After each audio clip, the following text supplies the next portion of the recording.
Since independence, every administration in Armenia has amended the constitution. Now this government intends to do the same. Each time, it wasn't just about legal reform, it was about power.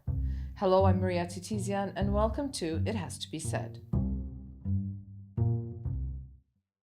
Armenia adopted its post-Soviet constitution in 1995 under first President Levon Ter-Bedrosyan. It created what many described as a super-presidential system where the president could appoint and dismiss the prime minister, dissolve parliament, influence the judiciary.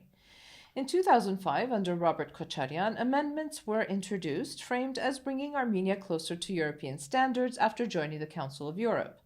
Some reforms were real, but the balance of power still heavily tilted toward the presidency.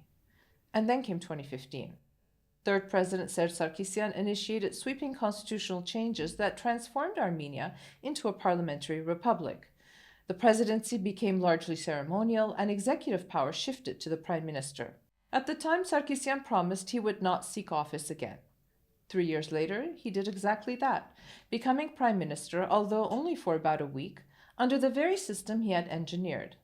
That triggered the Velvet Revolution. And now, ahead of the June parliamentary elections, the constitution is in play once again. Prime Minister Nikol Pashinyan has been talking about constitutional reform since 2018, before the war, after the war. He has argued that a new constitution approved by referendum is essential to restoring legitimacy and creating a civic culture conducive to building statehood.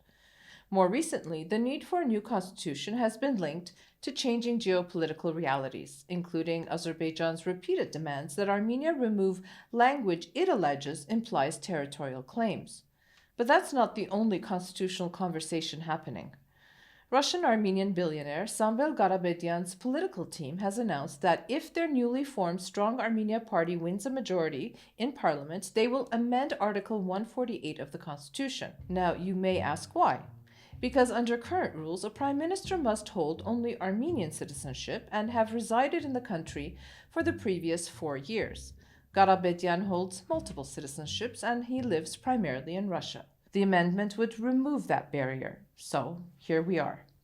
Every administration has amended the constitution, each reform presented as modernization, democratization, as necessity. But as we head into another election cycle, we have to ask, is Armenia searching for a stable constitutional order, or are political actors still tailoring the fundamental law to fit themselves or geopolitical realities? Because a constitution is supposed to restrain power, not rotate with it, and that has to be said.